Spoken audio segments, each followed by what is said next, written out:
Hi everyone, I'm Tianshu from Institute of Computing Technology, Chinese Academy of Sciences.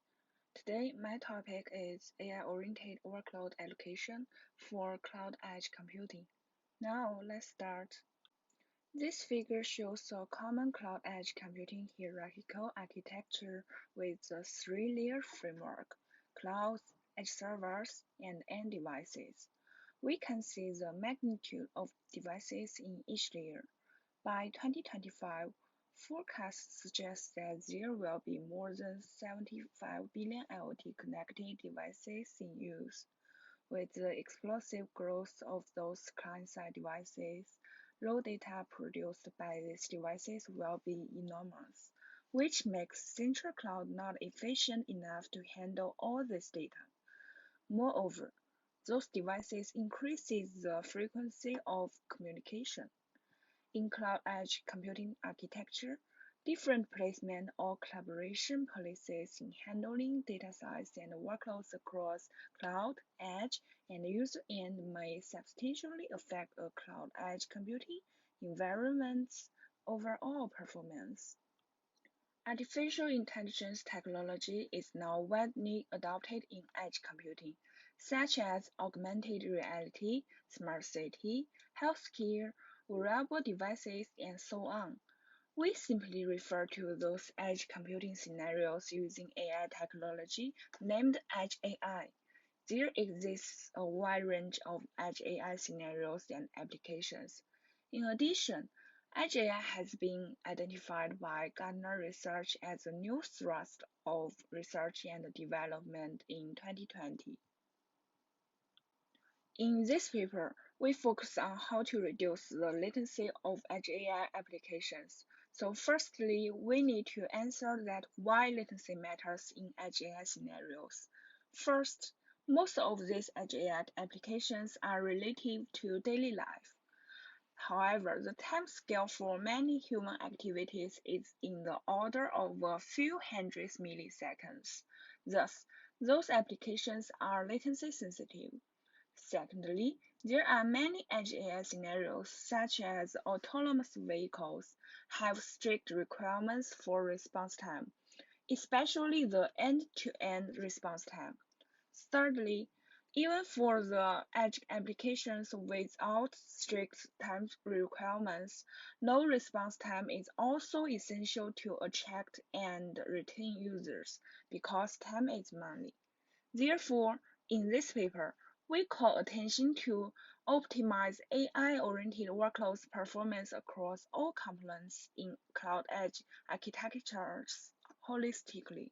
Our goal is to optimize AI workload allocation in cloud clusters, edge servers, and end devices to achieve the minimum response time in latency-sensitive applications.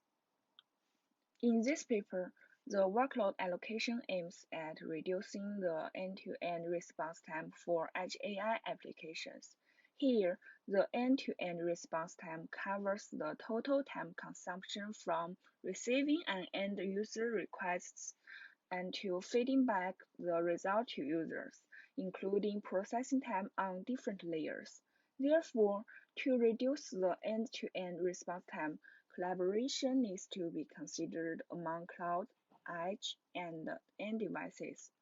This figure shows three different inference location methods on cloud cluster, edge server, and end devices respectively.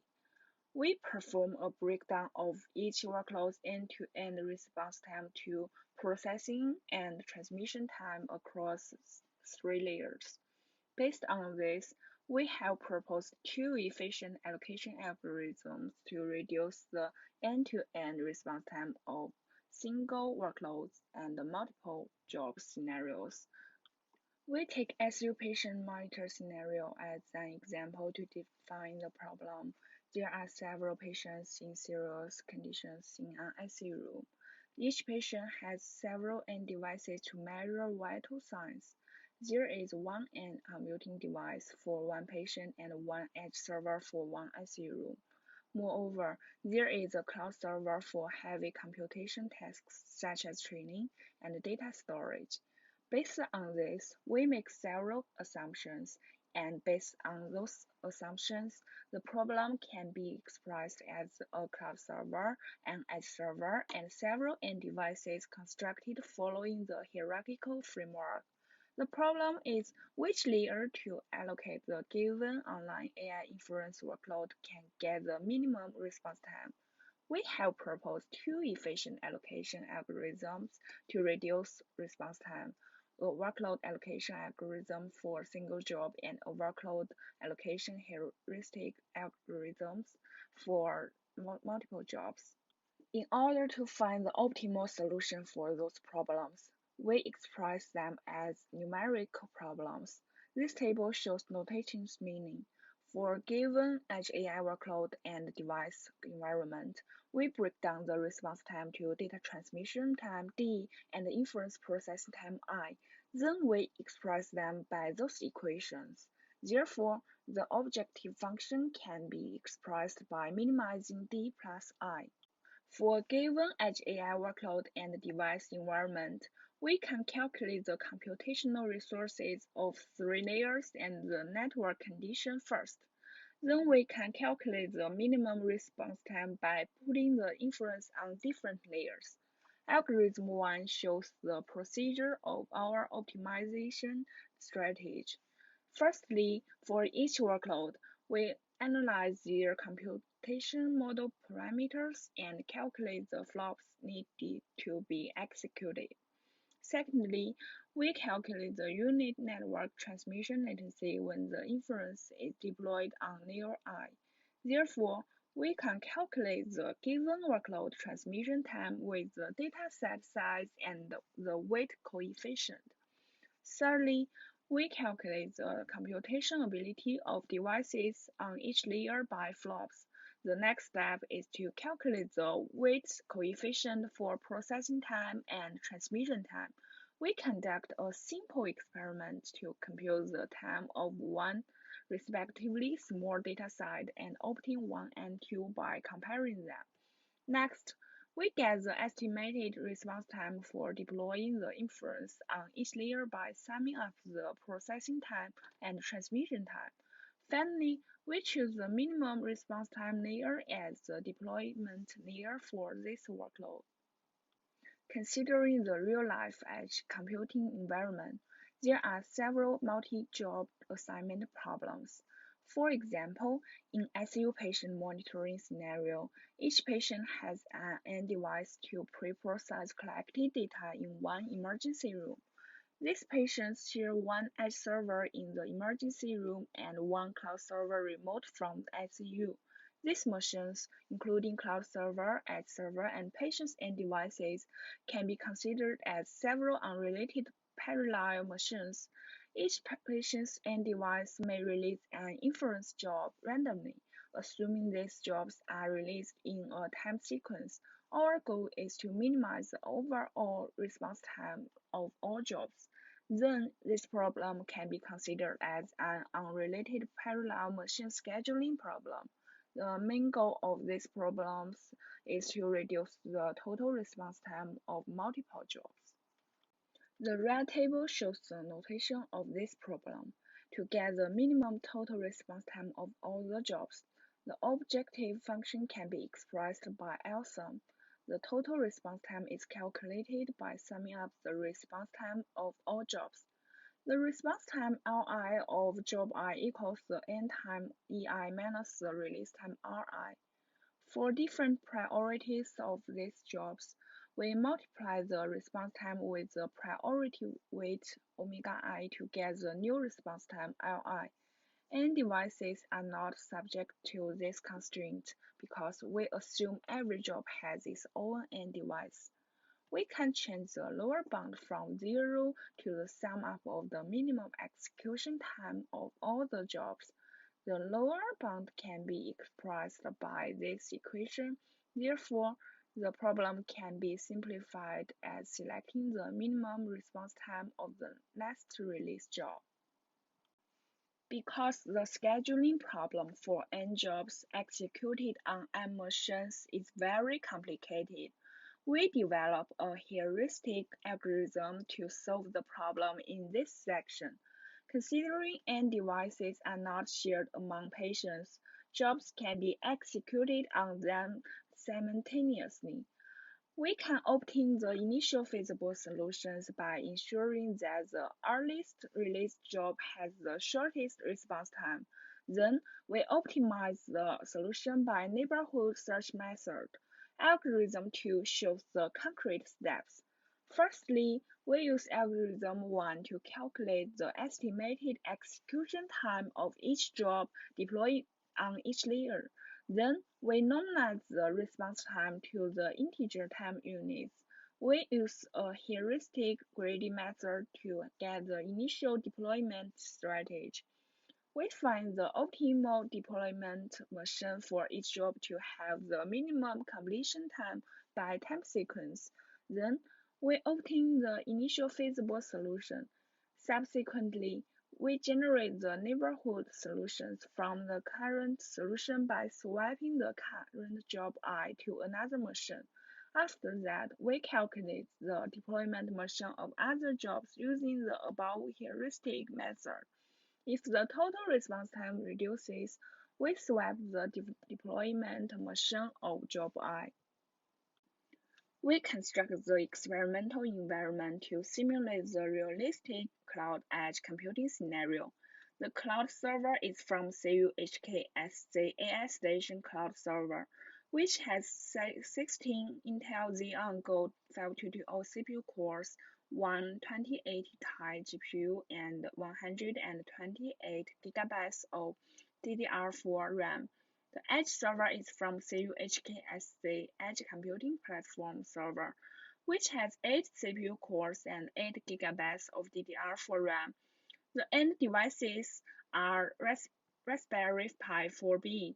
This table shows their computational ability. Bench Console Edge AI Bench is a comprehensive end-to-end scenario-based benchmark towards Edge AI computing. From Edge AI Bench, we extract 6 workloads as the workload allocation problem background. 3 of them are from ICU patient monitor scenario, short of breath loss, left death prediction, and patient phenotype classification. And we also choose 3 other workloads from Edge AI Bench: face regulation, lane detection, and action detection. Firstly, we use medical workloads to validate algorithm 1. For each workload, we calculate the estimated response time of deploying on different layers by using algorithm 1. Because the LSTI model used here is simple, we only use CPU cores in cloud server in this section. Then, we choose the optimal deployment layer according to the results. This table shows our estimated computation results and the best deployment layer for each workload. For validating the effectiveness of the computational results, we deploy each workload on each layer to conduct the inference experiment on the real experimental environment. Then, we got the real response time for each workload deployed on different layers. This figure shows the experimental results.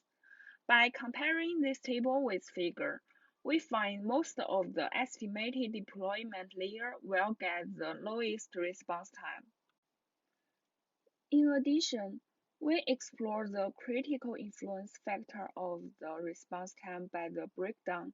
We choose 3 workloads to represent the above 3 ICU applications. This figure shows the processing time and transmission time of the 3 workloads. From this figure, we have some observations. The model of patient phenotype classification is more complicated than other two applications. Therefore, the processing time on the end device is relatively higher, so the transmission time has a smaller influence on this condition. For left death prediction, the optimal deployment layer is the end device layer. Because the number of parameters of this model is small, the end device can satisfy the requirements of this model. In this situation, workloads aren't able to be allocated on the edge or cloud server. We can conclude that the more simplified the workload models are, the greater influence the transmission time has. Therefore, computing near the user may get the lowest response time. On contrary, for heavyweight workload, being processed on higher layer may lead to the lowest response time. Since the medical workloads we choose will use LSTM model, which is simpler than the most of the state-of-the-art deep learning models. We use three other state-of-the-art AI workloads to further demonstrate our algorithm.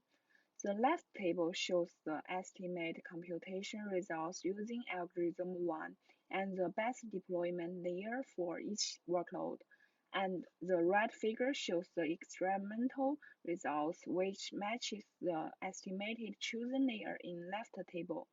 Therefore, this experiment demonstrates that algorithm 1 also satisfies the other state-of-the-art AI workloads. To validate the algorithm for multiple jobs, we extract 10 jobs from the above experiment workload execution time results. We use algorithm 2 to calculate the efficient workload deployment strategy for these 10 jobs. Firstly, we calculate the initial feasible deployment strategy and choose the best deployment layer for each workload by time sequence. Then, we adjust the deployment strategy using a heuristic method iteratively. The left figure shows the scheduling method by our workload allocation algorithm 2. The horizontal axis represents the time sequence. It shows the execution starting time and completion time of each job on the deployment layer. The total response time and the last completion time is 150 and 43. We need to deploy 4 workloads on n devices, 4 on edge server and 2 on the cloud server. We can see the deployment layer of each job is not the optimal for the single workload. For comparison, we calculate the response time of the other 4 deployment strategies. We deploy all the workloads on the cloud server, the edge server, and devices or their optimal layers. We calculate the sum of total response time and the last completion time of 5 strategies, including our strategy and other 4 baseline strategies. The right table shows the results of these strategies. Our strategy has the lowest total response time and the lowest last response time. For the total response time, our optimal deployment strategy outperforms 33%, 48%, 63%, and 59% over others for baseline strategies, respectively. The results demonstrate that our strategy has the lowest total response time and least response time among all compared strategies. Different placement or collaboration policies in handling data size and workloads across cloud, edge, and user end may substantially affect a cloud edge computing environment's overall performance. This paper calls attention to optimize AI-oriented workloads performance across all components in cloud edge environment. We focus on AI workloads allocation algorithms on cloud edge computing hierarchically structured framework to achieve the minimum response time in latency-sensitive applications. We have proposed two efficient allocation algorithms to reduce the end-to-end response time of single workload and multi-job scenarios. We apply 6 Edge AI workloads from Edge AI Bench for experiments and conduct experiments in a real edge computing environment. We show our workload scheduling algorithms' effectiveness by comparing them with other 4 baseline strategies. Our experiment results demonstrate the high efficiency and effectiveness of our algorithms in real-life applications and data science. Thank you for your listening.